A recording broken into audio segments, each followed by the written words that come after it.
अस्सलाम वालेकुम स्टूडेंट्स। आज हम जिस मज़मून के बारे में पढ़ेंगे वो मज़मून है आपका मेहनत की बरकतें। और इससे पहले आपको ज़मज़म, इल्लामा इकबाल और कायद आज़म मोहम्मद अली जिन्ना के बारे में बताया गया, ग्रामर आपको समझाई गई। आज हम स्मार्ट सिलेबस के तहत जिस मज़मून की को आपके सामने बयान कर रहे हैं वो है मेहनत की बरकतें। और जैसा कि मज़मून से ही पता चलता है कि जो भी शख्स मेहनत करता है, कायनात की इब्तदा हज़रत आदम अलैहिस्सलाम से हुई और मौजूदा ज़माने तक इंसान ने तरक्की की जितनी भी मनाजिल तय की हैं वो सब मेहनत की वजह से ही तय की हैं। और मेहनत के बारे में ही कुरान मजीद में मुजस्सनुमा किताब है, परवरदिगार आलम की आखिरी इल्हामी किताब है, जिसमें परवरदिगार आलम इरशाद फरमा रहा है, लैसा लिल इंसानी इल्ला मा सई, कि इंसान के लिए सिर्फ वही कुछ है जिसके लिए वो कोशिश करता है। आप जानते हैं बच्चों कि इंसानी ज़िंदगी मुशक्क़त से, मेहनत से इबारत है और तमाम ज़िंदगी इंसान की जिद्दोजहद का नाम है। जो लोग मेहनत से काम ले रहे हैं, आप देखें कि मैदानी ज़िंदगी में वही कामयाबी की मनाजिल तय करते हैं और वही कामयाब होते हैं। उनकी ज़िंदगी एक सफ़र है और मुसलसल चलते रहने वाले ही मंजिल तक पहुंचते हैं। मैदानी ज़िंदगी में नहीं बैठने से काम, अगर पाँव टूट जाएं यहाँ सर के बल चलो, कि इंसान जब मुशक्क़त करता है, मेहनत करता है किसी चीज़ को पाने की, तो फिर वो सरतोड़ कोशिश करता है और अल्लाह ताला भी किसी की मेहनत को रायगा नहीं जाने देता। अल्लाह ताला भी सच्चे दिल से की जाने वाली मेहनत को पाया तकमील तक पहुंचाता है और इस इंसान को कामयाबी और कामरानी से हमकिनार करता है। अब आपके सामने मेहनत की बरकतें मज़मून को बयान कर रही हूँ मैं, कि जो मज़मून की इब्तदा है वो सरवर कायनात सरदारुल अंबिया मोहम्मद मुस्तफ़ा सल्लल्लाहु अलैहि वसल्लम के इरशाद से हो रही है कि अल कासिबु हबीबुल्लाह, कि मेहनत से कमाने वाला अल्लाह का दोस्त है। यानी अल्लाह ताला भी उस शख्स को पसंद करता है जो अपनी रोज़ी अपने हाथ से कमाता है। ये एक ऐसा नुस्ख़ा कीमिया है, नुस्ख़ा कीमिया सोना बनाने का तरीका, कि जिसने इस पर अमल किया वो कामयाबी से हमकिनार हुआ, कामयाबी से दो चार हुआ, उसे कामयाबी मिली। और हुज़ूर सल्लल्लाहु अलैहि वसल्लम की ज़िंदगी दुनिया के सामने है कि पूरी ज़िंदगी दीन की मेहनत तो मुशक्क़त की नज़र हो गई, जब जाके आप कौम की इस्लाह का मकसद हासिल कर सके। दरअसल दुनिया एक अमल गाह है जहाँ इंसान का एक एक मिनट कुदरत के ज़ेरे नज़र है और वो देखती रहती है कि इंसान ने क्या सीखा और क्या फरामोश किया। यानी कि ये दुनिया कि जहाँ पर इंसान अपने वक्त की कद्र व मंज़िलत करता है, अपने वक्त को बेकार ज़ाया नहीं करता, वो एक एक लम्हे मेहनत करता है, मुशक्क़त करता है और उसकी ये जिद्दोजहद, ये कोशिश अल्लाह ताला देखता है। और अल्लाह ताला हर लम्हे पर नज़र किए हुए है कि इंसान ने अपने हर गुज़रते हुए पल से क्या सीखा। अगले सफ़े की तरफ हम आते हैं, सफ़ा नंबर 85। दुनिया में जितने अशख़ास बुलंदी पर पहुँचे वो अपनी मेहनत और बेशुमार सख्तियाँ झील कर इस काबिल हुए कि अज़मत और इज़्ज़त और नामवरी के परचम को छू सकें। मेहनत के बग़ैर किसी को इज़्ज़त मिली ना मर्तबा, बल्कि पेट भरने के लिए रोटी का लुक़मा भी हासिल नहीं होता। ज़रा इस कठिन सफ़र का अंदाज़ा कीजिए जो गंदम के एक दाने को इंसान की खुराक बनने के लिए मौसम की सख्तियों के साथ तय करना पड़ा, और वह इस काबिल हुआ कि इंसान की खुराक बने। मौलाना अल्ताफ़ हुसैन हादी ने क्या खूब कहा है, मुशक्क़त की ज़िल्लत जिन्होंने उठाई, जहाँ में मिली इनको आखिर बड़ाई, किसी ने बग़ैर इसके हरगिज़ ना पाई, फजीलत ना इज़्ज़त ना फरमा रवाई। निहाल इस गुलिस्तान में जितने बड़े हैं, हमेशा वो नीचे से ऊपर चढ़े हैं। कि इस मज़मून में वो बता रहे हैं कि दुनिया में जितने भी अशख़ास शख्स की जमा है, कि जितने भी लोग बुलंदी पर पहुँचे, बुलंद मुकाम, मर्तबा, दर्जा, ओहदा हासिल किया, तो उन्होंने आसानी से हासिल नहीं किया, बल्कि बहुत ज़्यादा मेहनत की, तकालीफ बर्दाश्त की, मसाइब का सामना किया, फिर वो इस काबिल हुए कि उन्हें बड़ाई मिली, उन्हें इज़्ज़त व एहतराम मिला, उन्हें मशहूरी मिली। और मेहनत के बग़ैर ना किसी को इज़्ज़त मिली है, ना किसी को अज़मत मिली है, ना किसी को नामवरी मिली है, ना कोई ओहदा, ना कोई मुकाम, ना कोई दर्जा। और अगर इंसान मेहनत नहीं करता तो उसको पेट भरने के लिए रोटी का लुक़मा तक हासिल नहीं होता।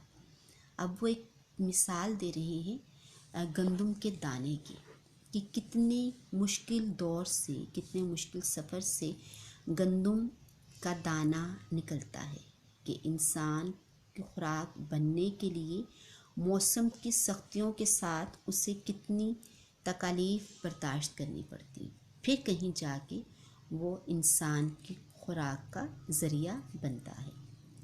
और इसी मज़मून को अल्ताफ़ हुसैन हादी ने कितना उम्दा अंदाज में अपनी शायरी में बयान किया है, कि वो कहते हैं कि मुशक्क़त की ज़िल्लत, की मेहनत और सख्त मेहनत की ज़िल्लत जिन लोगों ने भी उठाई है, आखिरकार उनको इस दुनिया में बड़ाई मिली है।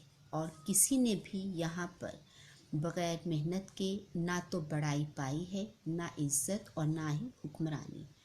और कहते हैं निहाल का मतलब है खुश होना। बाग में, किस बाग में जितने भी पौधे परवान चढ़े हैं, एक निहाल का मतलब खुश और एक का मतलब है परवान चढ़ना।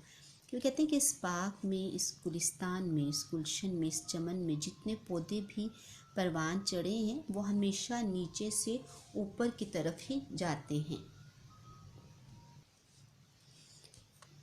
इस अमल के मैदान में जो शख्स ज़्यादा मेहनत करता है और ऊंचा चला जाता है, बड़ा आदमी बन जाता है, मगर जो अपने वक्त को सो सो कर गंवाते हैं, वो अपनी बड़ाई और इज़्ज़त को भी अपने साथ सुला लेते हैं। ऐसे ही निकम्मे और आराम तलब मेहनत की औकात राग रंग की महफिलों की नज़र कर देते हैं और आखिर भूखों मरते हैं। ऐसे ही आराम तलबियों ने हुकूमतों के नक्शे बदल कर रख दिए। मुसलमान कौम जब तक आराम तलबी पर मेहनत को तरजीह देती रही, दुनिया की अव्वल दर्जे की हाकिम कौम शुमार होती रही, और दुश्मनों के दिल इसे देख कर दहलते रहे। मगर जब आराम तलबी और ऐशो निशात के चक्कर में पड़ी, तो न सिर्फ इतनी बड़ी सल्तनत हाथ से गई, बल्कि इज़्ज़त रही न अज़मत बची। शान, आन, तफव्वुक, बड़ाई में से कोई चीज़ न रही। और इकबाल ने फरमाया, आ तुझको बताऊं मैं तकदीरे उमम क्या है, शमशीर सना अव्वल ताउस व रुबाब आखिर। यानी कि वो इस पैराग्राफ में बताते हैं कि जो शख्स अमल के मैदान में जितनी मेहनत करता है, वो उतना ही बुलंद दर्जा पा लेता है, बड़ा आदमी बन जाता है। और वो लोग कि जो अपने वक्त को सोकर गुजारते हैं, सोकर ज़ाया कर देते हैं, आखिरकार वो अपने वक्त को ही नहीं सुलाते, वो अपने वक्त को भी सुला लेते हैं। यानी कि वो अपनी इज़्ज़त और बड़ाई को भी मीठी नींद सुला देते हैं। और ऐसे ही बेकार और आराम पसंद लोग जो औकात को, अपनी अच्छी औकात को मौसीकी की, राग रंग की महफिलों की नज़र कर देते हैं, आखिरकार वो भूखे मर जाते हैं।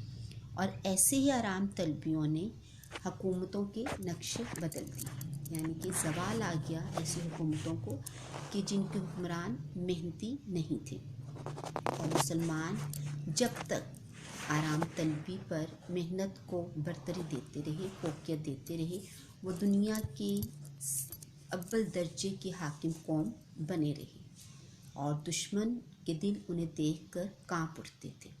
مگر جب آرام طلبی اور عیش و نشاط کے چکر میں پڑے تو نہ صرف اتنی بڑی سلطنت ضائع کرتی انہوں نے، بلکہ وہ اپنی نہ عظمت برقرار رکھ سکے اور نہ عزت برقرار رکھ سکے۔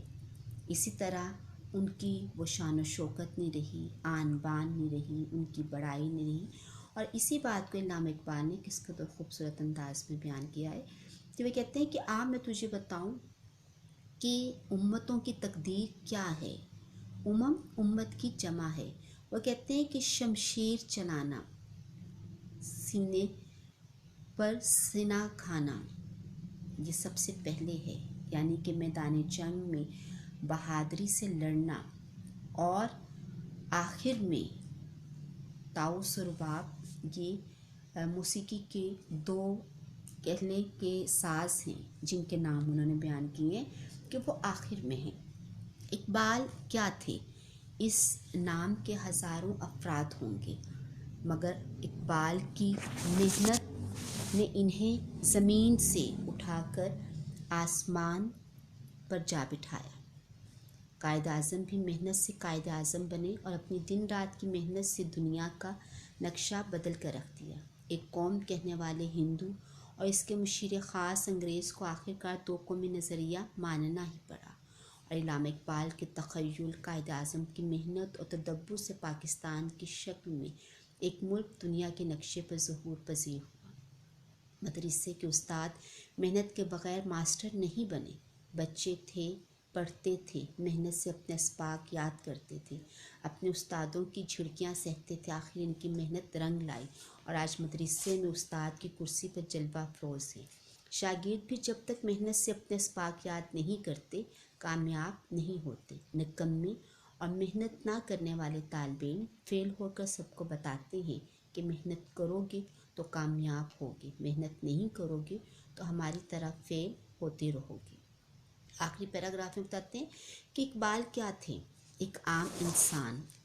اس نام کے کئی لوگ آج بھی دنیا میں موجود ہیں، لیکن علامہ محمد اقبال جو سیالکوٹ کی سرزمین پر پیدا ہوئے، انہوں نے محنت سے اپنے آپ کو زمین سے اٹھا کر اور آسمان کا ایک ستارہ بنا دیا۔ قائد اعظم کیسے قائد اعظم بنے؟ محمد علی جناح کہ جو پڑھ رہے تھے کراچی شہر کے ایک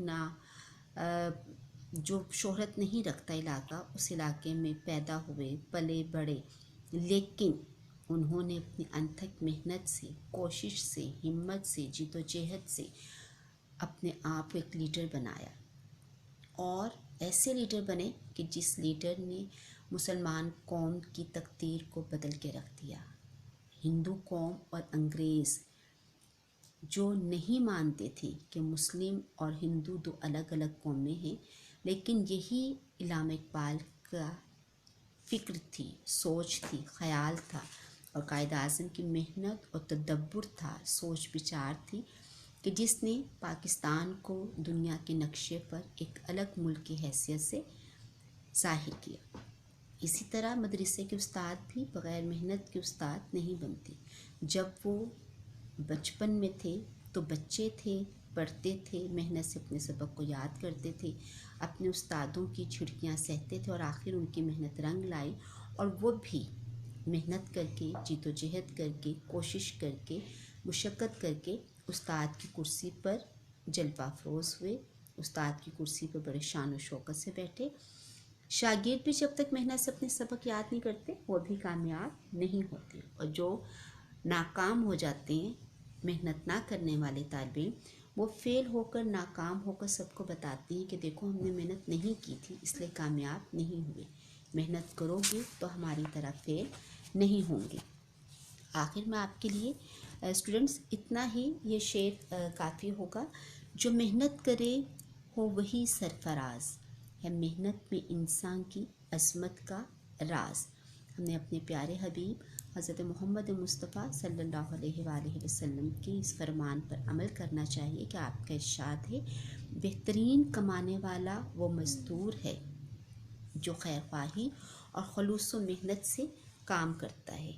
پھر آپ نے یہ بھی ارشاد فرمایا کہ کبھی کسی نے اس سے بہتر کھانا نہیں کھایا کہ اس نے اپنے ہاتھوں سے کما کر کھایا ہو، اور اللہ تعالیٰ کے کئی انبیاء جو اپنے ہاتھوں سے محنت کر کے کماتے تھے اور دنیا میں کامیابی اور کامرانی انہوں نے ہی پائی۔ وہی لوگ پاتے ہیں عزت زیادہ جو کرتے ہیں دنیا میں محنت زیادہ۔ امید ہے کہ آپ کو یہ مضمون بہت اچھی طرح سمجھ میں آ گیا ہوگا۔ اپنا خیال رکھیے گا اور اس کو ریوائز کر لیجیے گا۔ خدا حافظ۔